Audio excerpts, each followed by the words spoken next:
you. All right, everybody. Max Verstappen keeps the dream alive with a win in Las Vegas. Welcome to Speed City's post-race coverage of the Las Vegas Grand Prix. This is Jon Massengale, and I am in the paddock in Las Vegas, sitting in the Pirelli Hospitality with my friend Jonathan Green. Jonathan, you just got off the PA system and ran into the booth here with me, the hospitality suite. So Max Verstappen kept the dream alive ahead of Lando Norris. They both seem to be really two happy campers sitting in that Lego-built Cadillac after the race. But Lando still got the championship lead, and Max has tightened the race, though. Yeah, I mean, it was all happy smiles, wasn't it, in many ways, because obviously everybody got what they wanted out of it in terms of the podium. Russell couldn't do much more and admitted that really the two outlaps that he tried to push to try to catch Max just probably took the love out of the tyres a little bit. Lando, again, same thing. He was 5 seconds behind, and you know, his team said, we're gonna go after Max, and I think Max probably chuckled because he just upped the pace and just kept putting in faster slaps after faster slaps. And so in many ways, Lando could have done no more. As always, Verstappen did what I expected him to do, which was take the first corner and not look back. He did so. Hats off to two folks, Hamilton and Antonelli. Really, really impressive. Yep. Hamilton gained, I think, 9 positions, and Antonelli... 17th to 4th. Yeah, okay. 13 positions. That's what I had. So, driver of the day, still Max Verstappen as he was in Brazil, but that makes sense. Yeah, I can't argue with the winner getting driver of the day. I mean, and, you know, he... At the beginning of the race, though, let's go back to that, because Lando Norris described his decision-making was, he said, I effed up, is what he said. Yes. Well, and, you know, we knew from the dirty side of the track it was going to be hard for Max, but he got a sterling start and was all over Lando within 100 feet. And so at that point, he had a choice to make, which was, I've got to defend. So he quickly came across to defend. Didn't outbrake himself, but brake so late that he had to go wide, and that was Verstappen's opportunity, and he took it. And boy, were they close. I looked at the replay again, and the rear wheels of Verstappen and Lando as they went into two were so close. Oh, yeah. And I wouldn't say that was where it was all over, but it wasn't far off. But let's face it, it wasn't a classic race in terms of competition, because it really was a controlled race by Max Verstappen, but also a controlled race by Lando Norris. I feel for Piastri. He got punted by Lawson, but amazingly... Yeah, tell everybody how that happened, because it's a big deal in the championship. At the start, now I don't know who was out of position, but either way, Lawson and Piastri came into turn one and bang wheels, luckily for both of them, but not so much... Lawson, because he got damage to his car, but luckily for Piastri, it didn't damage the car where he would have to have come in, and he was able to complete the race. So, again, not the result that Piastri would have wanted, but he got points, and he hasn't lost too much after what was a tough weekend. All right, well, let's bring in Chris Medland, because he's out in the paddock roving with his mobile microphone. Chris, mic check, how are you doing? I'm doing very well, thanks. I've parked myself outside Mercedes right now.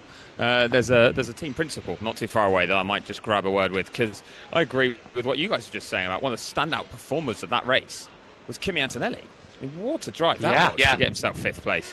I know we can wax lyrical about Max and some of the other drives that we saw there, but given the penalty he got, given the stint length he did, and the pace he showed, I mean, that was something pretty seriously good. And maturity.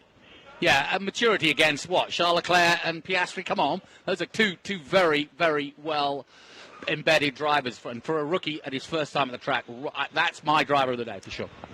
Well, absolutely. Well, I'm glad you said it's your driver of the day, because I am about to get a word with the guy who runs that driver.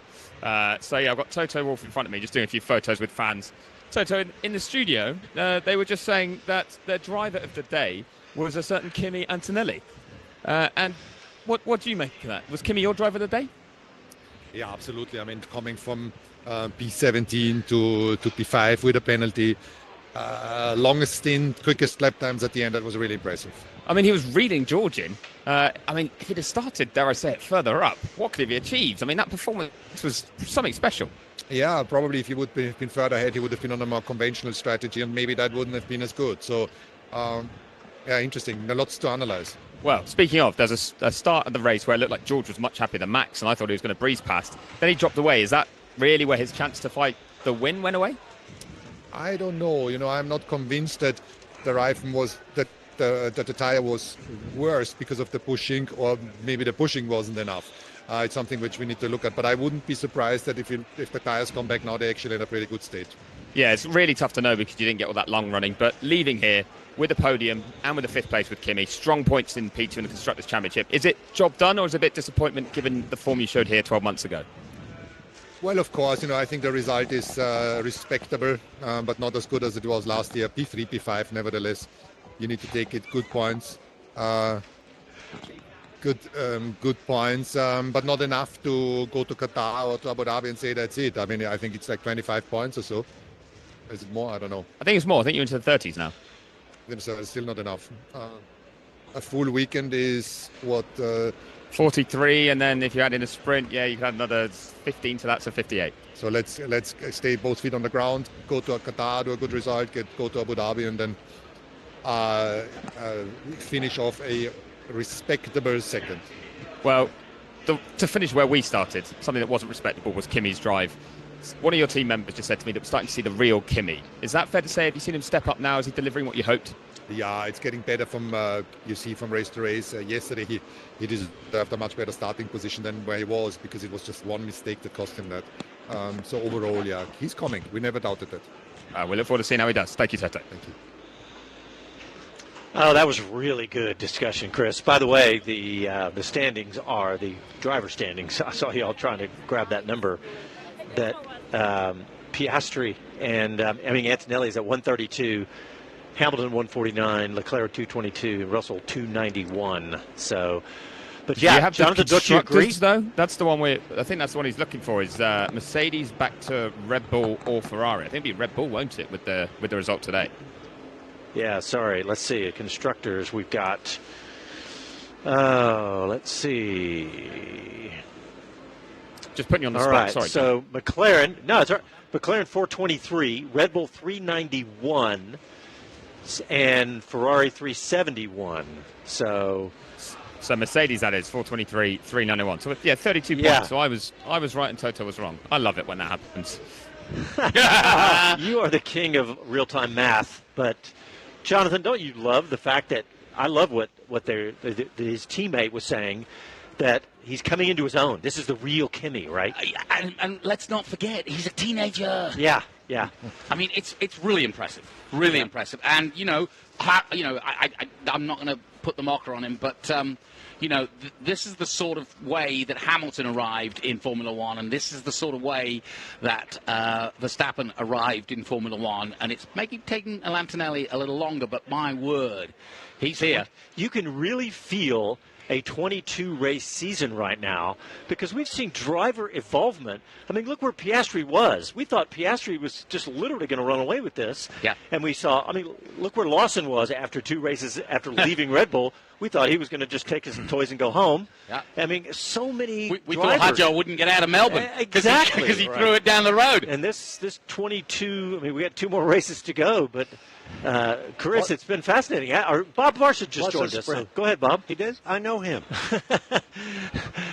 By the way, breaking news. Jonathan got the Girl Scout cookies open for us, so we were able to consume them. We're good. What were you going to say about Kimi, Bob?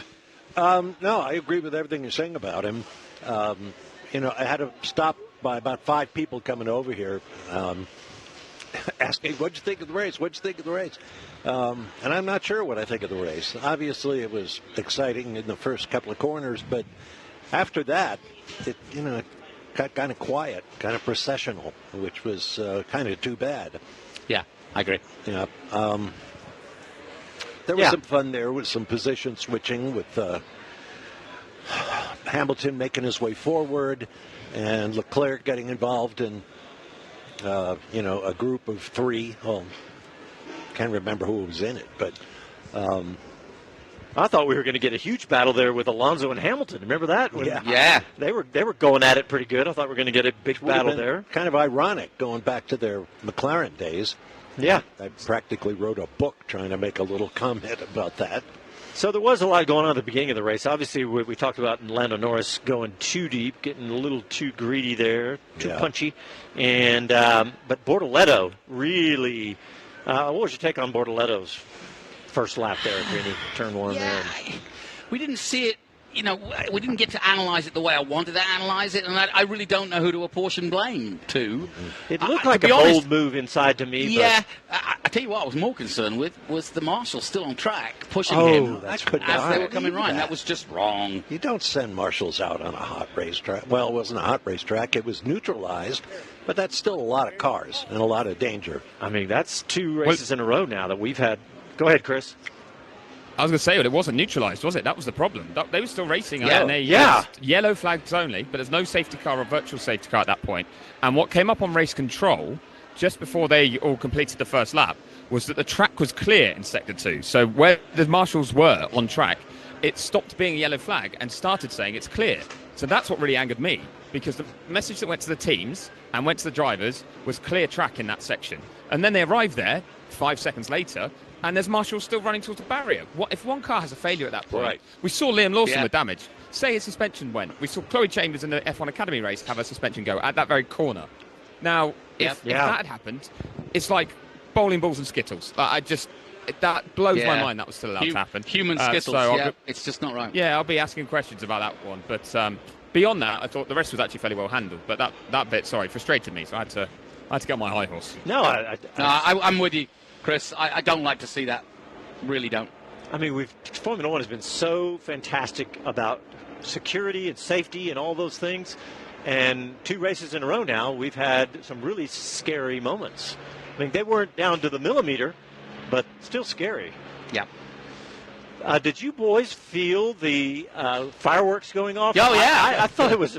I thought the building was coming down. Well, if any place knows how to do fireworks, it'd probably be here. Exactly. Yeah, I came right out of my chair. I don't know what that was. Yeah, it was fantastic. Actually, I could sort of see the glare of it. I wouldn't get a good shot of it. But back to the racing on that first. Oh, you know what, Chris? You got an interview a few minutes ago with the man, didn't you? With Zak. I did with Zak Brown, and actually he tallies with something that Bob was just saying. So Bob and Zak are in agreement on a topic that you've just mentioned, and he wasn't particularly happy at the end of this race. Very quick one. I got Zak Brown here, and Zak, that did not look like an easy evening at the office, but Lando is now within touching distance of a first world title. How do you view it? It's kind of a boring race. I hate to call my own sport boring, but that wasn't the most exciting race. A little disappointed anytime you start on pole.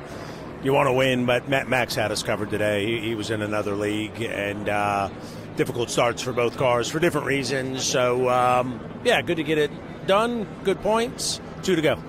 Can I ask what the problem was with Lando's car late on that slowed him? We were just managing. We were managing through when we wanted to go after him, and then it was clear we wouldn't catch him. We wanted to be on the conservative side.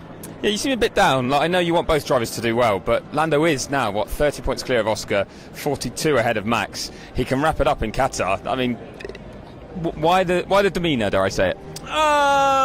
Max is a little closer to Oscar than I'd like him to be. So, we're very focused on trying to finish first and second. And, it wasn't long ago. If you said second and fourth, I'd be jumping up and down. But when you start on pole and, we're very focused on wanting to finish first and second with whatever order. So your reality is Max closed the gap to both our guys today.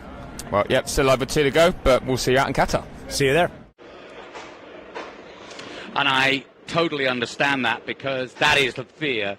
At one point in this season, Piastri was 44 points ahead, and he could lose second place, which would really upset both Zak and the team, who've worked so hard, and would be just devastating to Piastri. Still very tender in his F1 experience, and to give away that kind of a lead, I say give away, to not be able to maintain the form. Yeah, I think that's really, Zak has said over and over again, our goal is not just the championship, it's finishing 1-2 in the championship. And I think he would be more disappointed to lose that second place maybe than to lose both places. It's just he's built the season around, the ultimate achievement for a racing team. And and I just walked by him leaving with an entourage as I was coming over here, and I bumped into a cameraman, so I may or may not be in Drive to Survive by the end of the year. Yeah, Piastri with 378, Max with 366, so that is a bit uncomfortable. And by the way, those were some pretty spicy radio messages. Yeah. I mean, considering That was the best part of the race. Norris Radio, they said, do more. I know. That was a tongue-in-cheek. That was like, he's like, what do you want me to do? Yeah. He goes, just do more. Yeah, and Verstappen's radio, a couple laps before that, it was, Lando has been told to come for you. So, Yeah. And then Max set the fastest lap. Well, I was expecting a spicy retort from the mighty Max, but he didn't come. Oh, we didn't hear it. But that was just fuel to the fire. And so, he just put in lap after lap after fastest lap. Yeah. He had all kinds of speed in his back pocket. Oh, yeah. I can't conceive of Max in that situation being caught, even by guys as good as Lando Norris. And sure enough, as we've 20-second gap at the end. Right, for and Max it was Verstappen. like 5 seconds when they said, okay, go get Max. Yeah. Yeah, I think that's really probably why the demeanor of Zak was as it was, because, the radio messages go after him, and the finish is, no, we can't. With 20 seconds adrift. Well, you heard Zak. He's in another league. That's exactly it. Yeah. I'm sure Zak is worried about what the reviews of the season will be if McLaren misses this driver's championship. If Max comes back and does it. Oof. Oh, well, yeah, that would be awful. All right, guys, we need to take a quick break. You're listening to Speed City F1, and we'll be back right after these messages.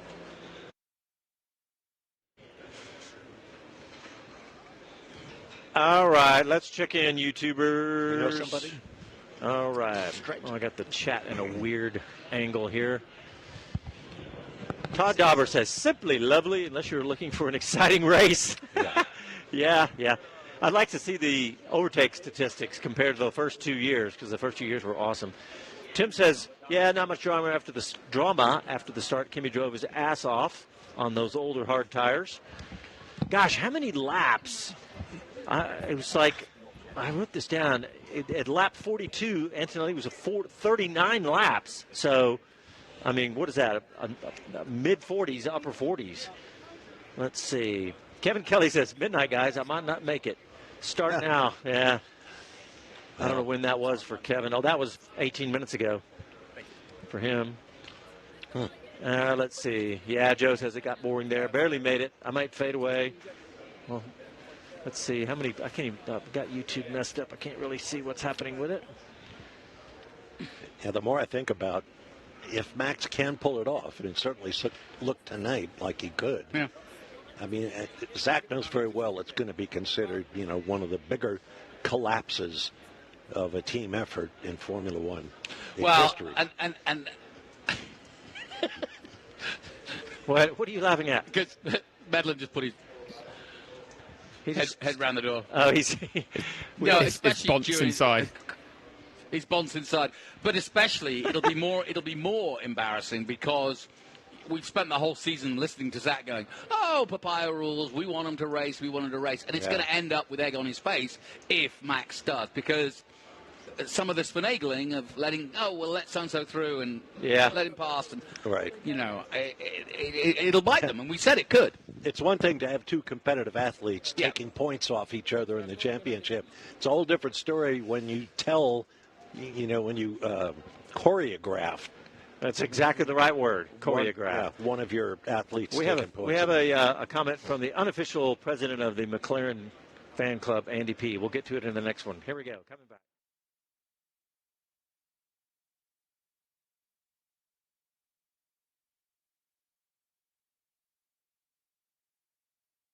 Hi, this is Karun Chandok, and you're listening to Speed City. Welcome back to the fastest hour in radio, Speed City. I don't think Karun is here this weekend, Johnny. No, you would know. Yep, he's not. You're his pen pal and text buddy, so you should know. We saw Anthony Davidson when we first got here. Yeah, he's doing the telestrator. He was doing the magic. Oh, board. yeah, okay. All right. Well, Lewis Hamilton, you got to be impressed with him, Jonathan. We touched on it, but we got it right, and so did Mario. We both sort of talked about it last night in the post qualifying race. Is that would he try the hard tyre? And he did. Mm-hmm. And what he did really effectively, because he went literally from the back to 13th in the first lap. And that was because he avoided all the carnage, went wide and went around the outside and avoided them all, and made up several places because of it. And that put him back in the game, as it were. Mm-hmm. And he drove just really well, because remember, he was on harder tyres. He had Antonelli behind him on medium tyres. And he also was catching guys that were on those, medium tyres. So he was risking it a lot because he was pushing. And as our expert Conor Daly said, you got to be careful because it's easier to grain when you push in cold temperatures, especially on a harder tyre. So he managed to control his inputs to keep the tyre alive and take it as long as he could, and he did so. Chris Medland, do you agree with the expert opinion of Conor Daly? Oh, don't tell Conor I say this. As you know, I do with Conor. But I actually question a bit Lewis's performance in the second half of that race, because he came out of the pits. He'd got right in the back of Nico Hülkenberg before the pit stops. Both were on the same strategy. Hülkenberg was starting on the hard as well. Hülkenberg pit 1 lap or maybe 2 laps before Lewis. Conor released him. Lewis came in and made his stop, and on the outlap made a big mistake at turn 14 at the end of the strip. And that's when Alonso was then right on him, and he had to fight him off and retain position. So that dropped him from just over a second behind Hülkenberg to 3 seconds back. He crossed the line, I'm pretty sure, about 9 seconds behind Hülkenberg. Hülkenberg and the Sauber just drove away from him on the same strategy. And that's the bit that I was like, hang on a minute. And we've seen this a bit with Lewis, haven't we? Where he does something really well, and you're like, here's the Lewis we know. And like you say, that first stint was really good and impressive and put himself in a position to score points. And I thought, solid points, like strong points. And then when he gets onto the second stint, you just quite often see him start to fade. I'm not quite sure what it is at the moment. Maybe it's still some issues with Ferrari and car setup, and obviously there wasn't a lot of running this weekend, and he's still maybe not fully comfortable with it on local conditions. But that surprised me. I mean, I'm outside Sauber now. Alec McNish is just doing a lot of work on his laptop, sat on his own on a table out the front as they prepare to become Audi in a couple of weeks. But I think Sauber can be pretty pleased that Nico did not come under any pressure at all from Lewis in the second half of that race. And that's the bit where I was like, a bit underwhelming from Hamilton's point of view. Because, as you say, at the halfway point, I'm thinking, what a job he's done. He's on for some good, solid points here. Maybe he could fight for the top 7. And instead, he just didn't go any further. Yeah, 2 points for Nico Hülkenberg. So Hamilton's teammate, Charles Leclerc, said, I'm pushing like an animal. I said at the time, there's many different animals. Was he tortoise pushing? It was cheetah pushing. I was listening to the BBC discussion about animals that might be in the Las Vegas area, which was kind of amusing. But Chris, he did push like an animal because he did good after that, didn't he? Yeah, he certainly did. And when that message came through, same thing happened in the media centre. Everyone went, well, which animal is it? Because if it's like a sloth, it's probably not a great endorsement for your performance. But that was a strong drive. I actually did try and grab a word with Fred Vasseur just now, and he ran off before I could even get myself on his eye line. But it was because I thought, you know what, that was well salvaged from Ferrari. The bit that will disappoint them is the guy that we've given so much kudos to. The fact that Kimi Antonelli managed to pull 5 seconds clear and beat him by 1/10 of a second at the flag. It was so close. I'm back again, by the way. I'm just waving to you guys through the window.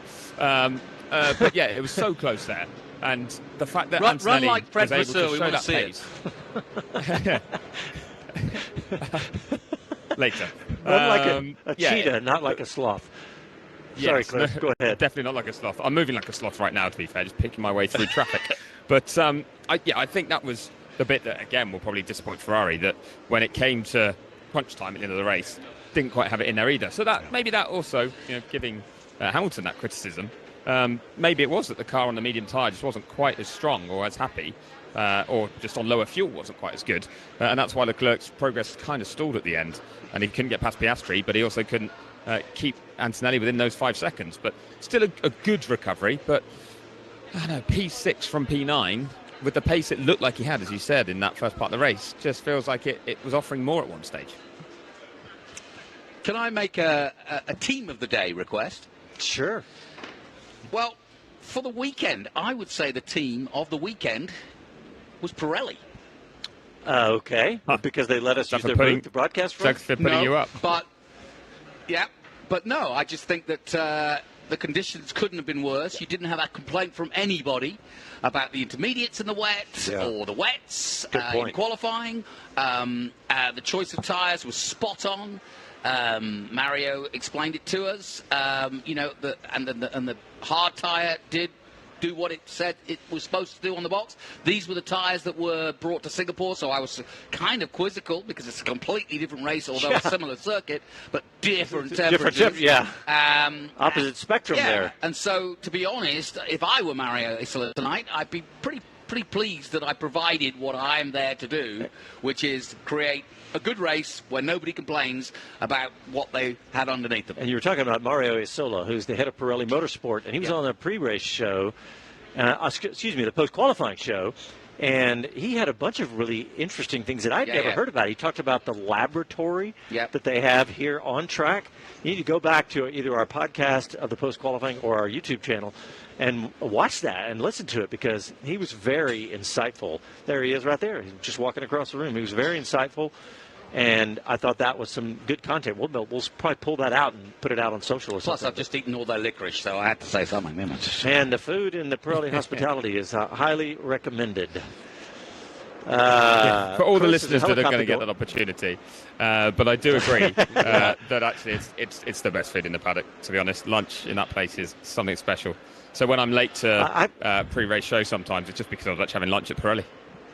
I had sirloin. Breaking news. When are you going to tell us about your twin brother that does F1 TV?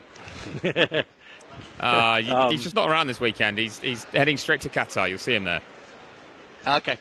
They need to run a recording device down to Mercedes and get Giampiero Laviasi, to Red Bull, and get GP to record himself saying, "It's hammer time, Lewis." And then just play that for him when he seems to lose his spark. Yeah, maybe.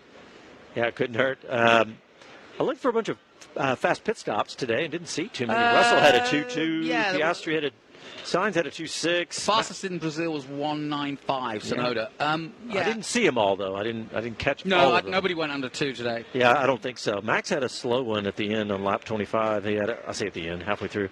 He had a 3.0. So no big standouts today. Let's see what else at some point I want to talk about the F1 Academy, because that was really, what the heck? Let's talk about it now. We got time before break. So F1 Academy was a good showing this weekend, and there was a lot of discussion about women in motorsports at this event. Yes, as it should be and as it will be for the next few years, and they've got to plough on. Unfortunately, the W Series didn't really...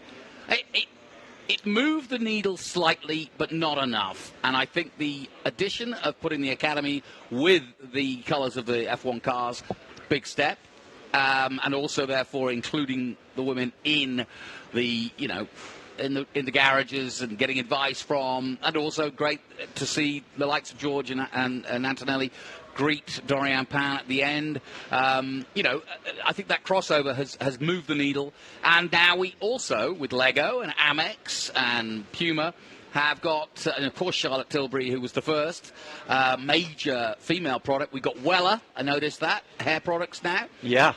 You've been banging that drum for so many years. I have, and it was great to have Sabra Cook on board, who's literally not suffered, but has, struggled to make it in this world. She's making it, but she admitted to me that it's still very, very hard to go and get sponsorship and get people to believe in. But that's true, and this has been a gripe of mine for a long time with this discussion of where's the women's place, or, to hear a woman say, well, I just can't get sponsorship, and it's because I'm a woman.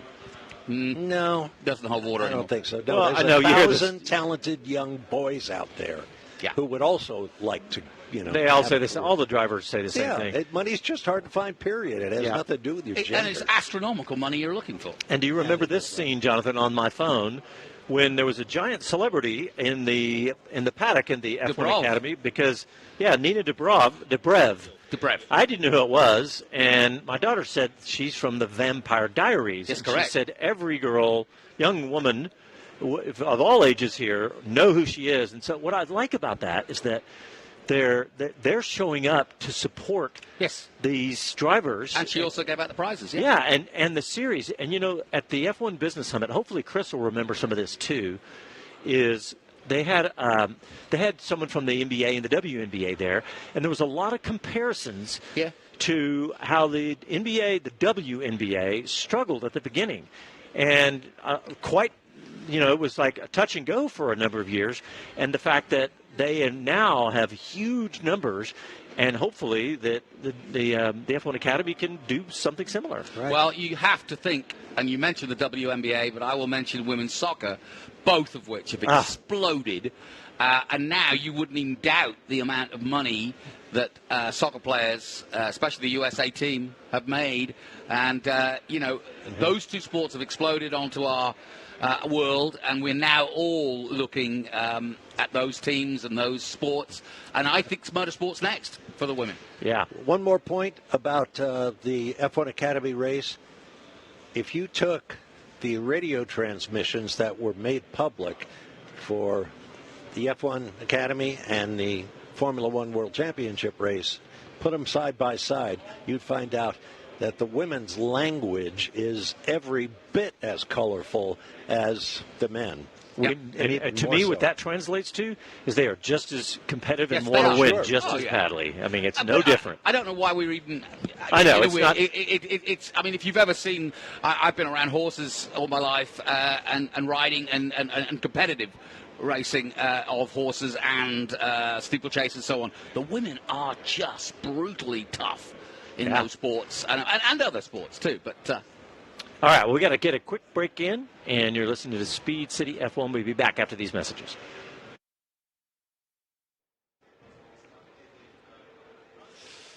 Okay, see if anybody's still awake on YouTube. All right, Andy P. said, if we go back to the start of the weekend, I would have easily taken P2. Kudos to Max on a great race, but damage limited for sure on the Lando side. Yeah. Andy P. also says FI has something to answer again, all caps, for the marshals on track situation. No doubt. 100% with you, Andy. Bill Ricker agrees. Andy, indeed, not adequately protecting marshals. X1V88. Oscar realized he's a sitting duck right now. Yeah. Yeah, it's. I think it's fading, isn't it, for Oscar, sadly? If Max can't win the championship, then I don't want him to pass Oscar. Is that fair? And I don't have a favorite. No, it's I'm not. like Chris. No, it's not fair. It's not fair because this is racing. Yeah. And Verstappen needs to do that because the form is there. He's got 1,000 people behind him who are willing it on, and I'm just, I'm taking. I know what you mean, but I don't know. I feel like, but you're right. Oscar has to earn it. Got to do it. I don't mean to say he should just give it to him. No way. Yeah. Just ask my two boys. No freebies given. No. All right. Let's see. Anybody else out there? I wonder if anybody's still watching. I can't tell right now. Yeah, there's a handful watching on YouTube. It's awfully late. 10:30 here, so that's 12:30 back in Austin, 11:30 on the East Coast. Chris, what's going on in your direction? You've gone the other way around there, bro. Yeah, that's very right. much. East Coast is 3 hours ahead of us. What did I say? Yeah, it's 1:30 in the morning, early morning. 1 hour less. So it's what you talking about, Willis? Yeah, what are you talking about? Self? Chris, where are you? I am outside Red Bull. I was hoping to hear from Lauren Mekes, but he ran inside and has not been pulled back out yet. And there is another TV a lot of crew running trying to going get to on. him. So I will admit, I understand it from the team boss's point of view. This is a busy paddock, and they don't want to get stuck in it.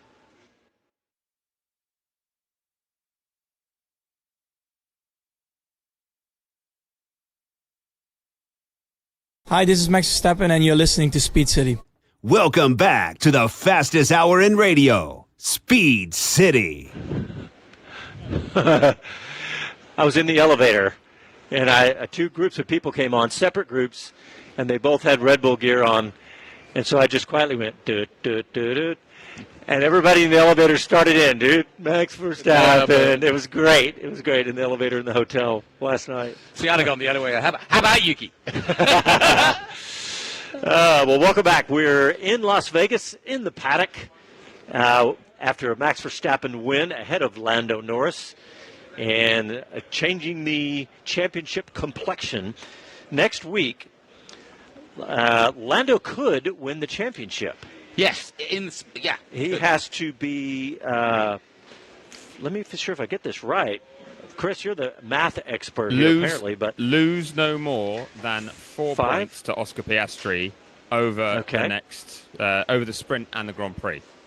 There you go. I've said because if he lost 5 points, then they'd be tied on 20, or it'd be 25 ahead, but they're tied currently on 7 wins apiece. So if Oscar were to win in Abu Dhabi and Lando didn't finish, then Oscar would become champion because he'd have more race wins. So that's why it's 4. He needs a 26-point advantage heading to What Abu about Dhabi Max? To make sure he is champion. Max, it's a slightly trickier one because he's a further 12 points back than that. So that makes it 16 points he needs to not lose to Max. If I've got my 17, actually. 17, I was going to say, yeah. Because of Max having fewer wins. Although if Max won, Max could actually win a tiebreaker by winning all the races as well. If he wins them both, that'll give him 8. Exactly, it's 7 compared to 7 for the two McLarens. So yeah, it's looking likely, isn't it? But it's not a slam dunk. No. It certainly felt very. Lando looked like he was having that level of confidence, very relaxed. He was almost laid over in the Lego Cadillac. He was so relaxed. But he had to get the F-bomb on the worldwide global. Oh, that's true. He did drop an F-bomb on the world feed. I did. He said F'd the first time. And then he just went full on. He said, just to amuse Max. Yeah. Didn't amuse the commentator, but a couple of my notes here. I saw 217 miles an hour from Kimi Antonelli. I thought that was an interesting stat here in Las Vegas. Fastest 221, I think, by Albon. 221 was the fastest? Last year, I'm sorry. Oh, last year. Okay. I don't know what. But it was slightly warmer, and that could be, I don't know. Double ding for Alex Albon. He got a 5-second penalty for causing a collision and a reprimand. Oh, wait. What were you I was going to say, I can't remember. Maybe my brain just faded. But what happened with Albon? Chris, do you remember? Because I don't. I just saw the penalty. So the 5-second time penalty was for hitting Lewis Hamilton on the run to turn 14. Yeah. He just ran into the back of him and clipped him with his front wing and damaged it, which just looked like a one where Lewis had defended the inside. And I was kind of surprised. I thought that would be let go, actually, because it was Albon's own fault, his own damage, but that maybe both had moved at the wrong time. I wasn't certain, but stewards have more angles than that.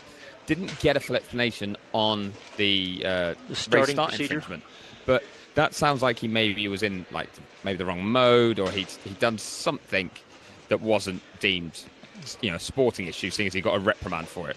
They would always go with some sort of penalty. I mean, we saw, for example, with Antonelli's little creep on the soft tyre there at the start of the race, that even though the tyres had barely moved, they'd moved enough that it triggered a jump start as such. Clearly didn't get a sporting advantage from it because he'd stopped again by the time the lights went out, but it was just enough that got him a 5-second time penalty. So if I see anyone from Williams, I will ask them to explain that one. It was a tough day, wasn't it, on Albon's side of the garage, to be fair. A tough weekend, tough 2 days. Mm-hmm. Yeah. Hey, Chris, we heard that we talked on the pre-show about the guests that were here, the celebrities and the big names. And Elon Musk, you said, was here, but who's he a guest of? Cadillac and TWG. Vladimir Putin. That's what I thought. So he was the guest of Cadillac in the CEO of Tesla. Self-driving, no Terry Crews cars made by Lego. I just thought that was interesting, the fact that he's coming to see the competitor. Well, he must have had some high-level meetings over the years with GM. Well, no doubt about it. But Cadillac has actually made a bunch of inroads in electric cars. Yeah. In the last year, or really in the last year, it's accelerated. Well, and Elon is at a turning point with his project and the car project because it's kind of, things have not gone 100% this year, and he hasn't helped with the Doge thing and all the rest of it. There's some work to do, and that's why he's been given this huge, big contract, because they want to keep him featured on his own business rather than running around doing other stuff. Yeah, I just thought that was interesting. But so, hey, Chris, what all kind of presents? I've been literally from booth to this Pirelli hospitality for the broadcast. What all has Cadillac been doing this weekend? Because I've seen a couple of interviews. I saw Dan Towers getting interviewed for Sky. What else? Yeah, I actually when we had that crazy grid earlier, I did have a little chat to him then as well. But he did a round table with us, written media, on what would have been Thursday in the middle of practice day. But they've had a full hospitality unit up in Paddock Club. They've had the first Cadillac suite up there. So they've had a presence. It wasn't full size as such. It was a fairly small one by F1 team standards, but they were just getting a feel for it. They had some guests to host there. Next door of the Cadillac suite was a much bigger TWG suite. So being this close to Los Angeles, I think they had a lot of guests that wanted to come along and see a Grand Prix and Wined and Dined. So don't forget, TWG owned the Dodgers, and I believe have just closed on the Lakers as well recently. So Magic Johnson was here. There was some Dodgers were here. So it was a big one, a lucrative one on that front for them to have space for guests to go. And that's why I think they were focusing on Wining and Dining this weekend. Plus, it's so close to the end of the season when that's right, final lap finished at Abu Dhabi, and they will be starting the next race after that. That's crazy. It's amazing to think about, isn't it? Yeah. And I'm sure they were busy putting together the Cadillac Lego. I tell you what. Oh, yeah, and I heard they lost the instructions with the wind. The Cadillac has some just wicked-looking cars here this weekend. Oh, yeah. I saw it. It was on the Celestique. Celestic is what it's called. That's the $350,000 electric Cadillac. But it's a SUV, is it not? No. Well, you know what? It may as well be. It's so giant. It's an elongated 747 with wheels. It does. It's a massive-looking vehicle. Yeah. And, that's trying to compete with, like, Rolls-Royce and such. Yeah, and Bentley, yeah. And they have electric vehicles, of course, now. Yep. So, very, very interesting vehicle from Cadillac. That one caught me by surprise, that expensive of a car. But I bet we see a lot more of them. Yeah. Yeah, well, they have definitely decided to go full speed into Formula One, so we can't wait to see what happens with that. But what else? I got one. Yeah, go ahead. Very interested to see going into Qatar just how Aston Martin and Haas fight it out for 7th place at the moment. 2 points between them at the moment. Oh, nice. And you'd have to say that both of them, I would say, on current form, are touching on the edges of scoring 8th and 9th positions, if not higher. Alonso qualifying 7th today. Behrman looking very, very good indeed. And they're also not that far off Racing Bulls ahead of them, 86 points, but it would be a catastrophe. Look behind them, though. Of course, yes. Kick Sauber, 64. They're only 6 behind. Wow. That is tight. It's very... That was the one I had flagged to me earlier. Yeah. In fact, I might get down to Sauber because I've been told Lauren Mekies is not going to reappear from engineering right now. But yeah, Sauber closing in still. And Nico Hulkenberg doing the business. I mentioned it earlier, but also he did in Brazil, didn't he? He picked up some points when Bortoleto's had 2 rough ones. That does remind me, actually. And Bortoleto is due a good result, Well, he is, but I don't think he's going to get it next week because I'm pretty sure he's going to get a penalty for that start line crash today. From the replay I saw, that was all on him getting it wrong. And I need to just check my inbox to see if the FIA have actually made a decision on that yet. Because if they have, it will be a pretty clear one in my book that he's going to get a grid penalty for Qatar. While you check that, Chris, I want to, Jonathan, Chris has gotten to see Jack Crawford, American from Texas, Jack Crawford, who's now the official reserve driver for Aston Martin and will be in the car in Abu Dhabi. He came and sat with us for about 20 minutes, and he was impressive. He is really grown up and is mature, and now that he's got his next year all settled, he was in a good headspace. Yeah, and I couldn't help but tell him just how excited you and I and all the American fans are to hear what he said, which is, I'm in Formula One regardless of what happens to my F2 career, i.e. as a reserve. He said, I'm not on the grid, but I'm in I'm in a Formula One situation. I set up a team.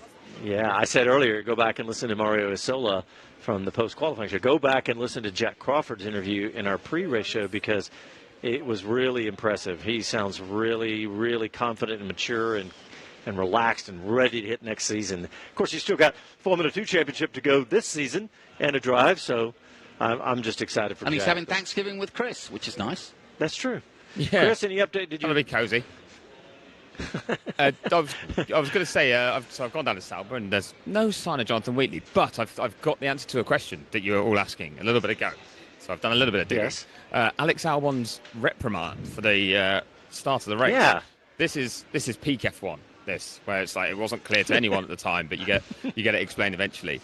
So the error he made was he failed to set his speed limiter for the formation lap.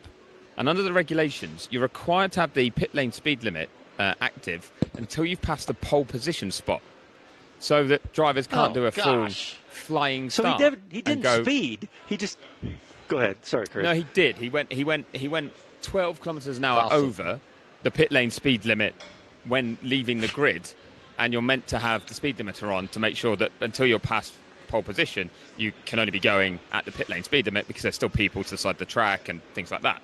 Now, that's a very obscure one, but also the stewards have gone, but that's not a sporting advantage. That's just, we have this rule just to keep everyone slow in that point. He wasn't. Yeah. So that's why he gets a driving reprimand. So it's right. Not a time penalty. It might seem petty, and he maybe wasn't doing it purposely, but you could argue in these cold conditions gives him a bit of an advantage if he gets to put down some speed a little bit more than the others. Oh, yeah. Well, it's very true. Or that it's more likely.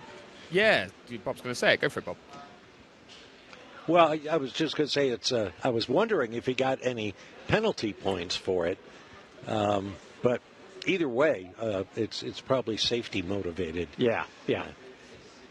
Yeah, if you floor it, then you lose control on cold tyres just leaving the grid for the first time because the formation lap. And you, like you say, you're trying to really get the heat in there, so you spin up the rears and it doesn't work out.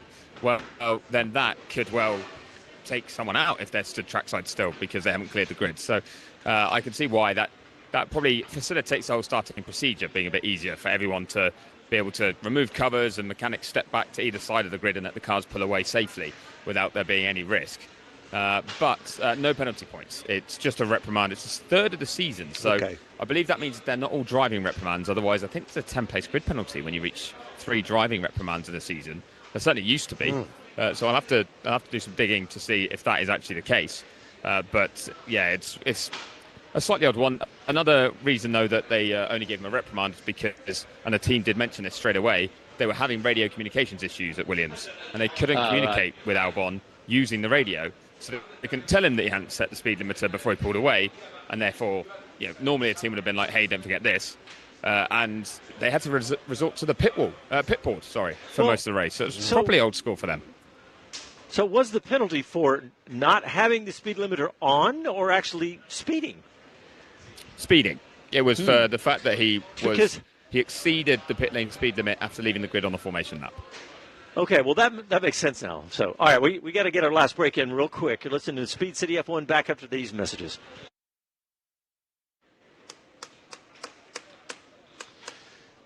Okay, YouTubers, who's awake? We're all awake. I've been on the Pacific time zone for almost a week now. Mike Bowles says, time for Z's. Tim's still there. He says, I wonder how Yuki would have done if he was in the Racing Bull car all year. Yes, that's a very good thought thing, because really they haven't helped the careers of 3 drivers in many ways. Giving them a chance to really bed themselves in. Andy P says, I'm still up. I'm just out of intelligent things to say at this point. Yeah, I'm with you.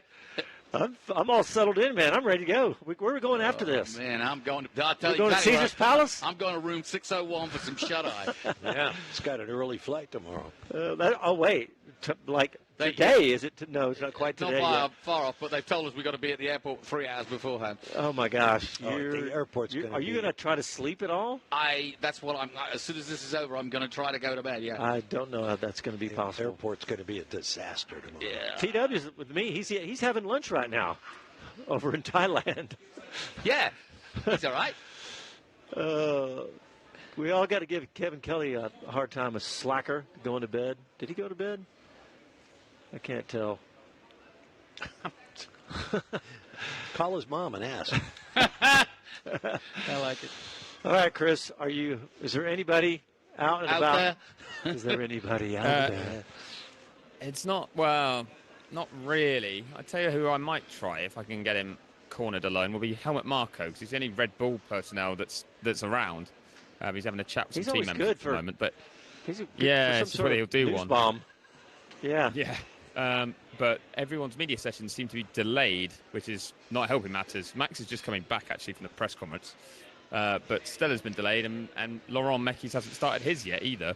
So it hasn't reappeared. So I'm not the only one who's missed out on him or been waiting. The print press have been waiting for quite a while now, actually.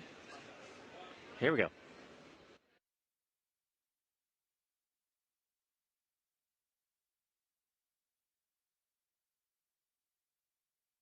Hello to everyone, this is Gunther Steiner, this is Speed City. Welcome back to the fastest hour in radio, Speed City. Chris and I had a really fun conversation with Gunther Steiner as we came into the paddock here today, and he was talking about how he's loving life in post F1 because he's basically, it sounds like he's just an entrepreneur at heart, because it was the reason that the Haas F1 team came to be. Yeah. If you go back in the history books far enough. Pushed Gene into it, really, didn't he? Yeah, and idea. He did, what was it, Chris? 87 event weekends with his tour. The tour that he did in Austin and all the others. 87 of those shows where he does basically a podcast in front of a live audience. Do that many? So and he talked a little bit about his MotoGP project that he's involved in. Yeah, so that's a really interesting project too. And like I said, he's got 1 foot in each camp now, really, reputational wise, and taking over. Well, working with Poncharal, who Bob and I know very well in terms of his history anyway. Mm-hmm. Great character. And in fact, those two characters will be very interesting because while Irva's giving up the sort of reins to bring Gunther in, he's not going anywhere. So I think Gunther's going to have some good support there, and Gunther will bring his own flair to it. Yep. Chris, you're down there trying to see if you can get Helmut Marko. If you recall, Helmut Marko broke some news when he announced that Colton Herta was coming to F1. What was that, 2 years ago? And that didn't happen, but it didn't. But I learned a bit more about that actually recently from Dan Tauris, who was saying that when that happened, it was that Tauris had to kind of talk Colton out of it. There was a contract in front of him to go and join Red Bull, and as we now know, that the super license would not have been granted to him. So that would have been Chris Helmut Marko just walked past. Yes, on his own, spotted past the Pirelli thing. Yeah, well, okay, but he's on his own, so you can nab him. Yes. He's still going. He's just gone past Pirelli. Yeah, he's heading to the toilet, my friend. Run like Fred Vassar. That might not be good. Don't go in. Don't chase him in there. So I was actually thinking I might try and time it when he comes out, but Helmut it's just such a dirty trick, isn't it? I would say I learned that because there was then an offer on the table from Red Bull. TWG and Gamebridge, everyone who supported Herta in IndyCar, kind of had to talk him away from it and say that the super license isn't there yet, so there's no guarantee they'll put you in a seat. And they wanted to keep hold of him at that stage. They were working on an F1 team themselves still, so that's how he got himself or may have played a role in his bigger IndyCar deal that he got at that time. So that's how that was kind of playing out at the moment. The other thing I was going to quickly flag while I've hogged the mic again was I called it 5-place grid penalty for Gabriel Bortoleto in the next race he competes in. There you go. And 2 penalty points for that one for causing a collision at the start. He braked too late, basically. So can't really disagree with that one. He caused a decent one. Jesse Mesa on YouTube has a question for every one of you. Oh. What are y'all's favorite restaurants in Vegas? Any takers on that one? Barista Italiano. Oh, that's it. Is that that's what's not it called? the name of It's it? called It's a fantastic restaurant. Well, it's called the Barista Hole in the Wall, isn't it? It's Hole in the Wall is in the name, but it's been there for 40 years? Oh, yeah, it's been there forever, and it is a hole in the wall. It's a beautiful Italian restaurant. There's no menus. The menu's on the wall. Yeah. You get given a litre of white wine and a litre of red wine. It's on the bill, so you can't even quibble with it. You don't have to drink it, but I did. It's a part of your deal. Yeah, and Here it is. it's just a. Yeah, It's called Giada. Giada.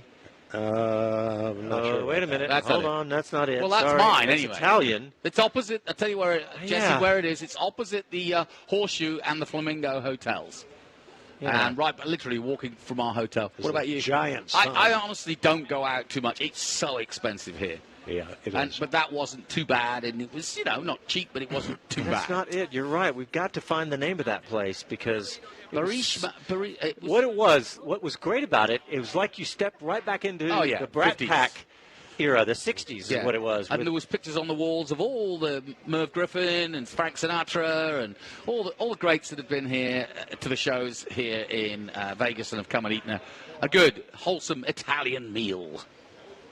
All right, There's a barbecue joint about a block past that I went to once that I really liked. I will give you a couple of things, though. I mean, I know that Jesse's probably referring to some of the big restaurants in town. And, of course, in the garages, there was Pepe's Steakhouse and the garages.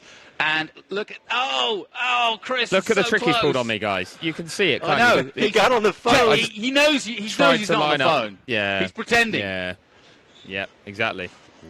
Well, this is how my nights go. So, ladies and gents listening, It's nice to see you at work, actually. I'm stood here missing an interview. The three amigos are watching out the window as I run up and down, basically a raised walkway above the paddock. And I'd headed towards Dr. Marco because he was stood on his own having come out of the restroom. And I was like, okay, I'll be that guy who'll try this. And then he pulls his phone out of his pocket, Well, at least you dials the didn't have number, to shake his hand while wanders he was on back the phone. slowly. It's such a waste of Okay, time. It's very Jesse. childish. Really annoying. I know. Sorry, Max. Sorry again. Thank you, Casey. Batista's. That's Hole it. in the Batista's Wall. Hole in the Wall. I'm telling you that I love that restaurant because it was so old school. And when you ordered, everything came. The wine came with the food. Yeah.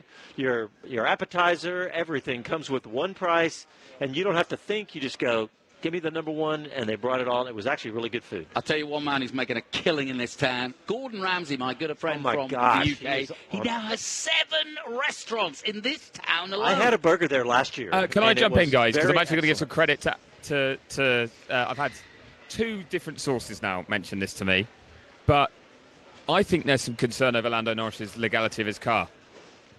I think no. There's a slight. In fact, I might be getting an answer that might shoot this down, but I know we're very nearly down at the end of the show. I've asked someone at McLaren who's typing on WhatsApp. But And that is Zach's downness, perhaps. It is one thing. Now, the fact that someone flagged it to me and then someone else had just come by and whispered, "Have you heard?" Well, knowing I was on the air. And I won't name who because, again, this is how sometimes these topics go around and then they get shot down or nothing's happened.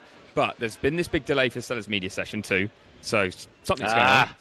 I haven't had my answer yet, but if there's an issue here with legality, this could blow the title race wide open. Wide open. Because if you've got any issues, it would be a disqualification. So disqualification. Well, that's normally what a technical infringement would be. Well, 30 seconds. I don't know if I'm going to get an answer here. That's woken up so, Andy P. I'm told they'll come back to me. 30 McLaren, seconds. So it's not been shot down. All right, guys. Well, keep an eye on Chris Medland's Twitter account for the next few hours. Thanks, everyone, so much. Thanks, Casey Johns, back in the studio for keeping us all connected. Jonathan Green, Bob Varsha, Chris Medland, our guest, Jack Crawford. Thanks, everyone, and we'll talk to you next week.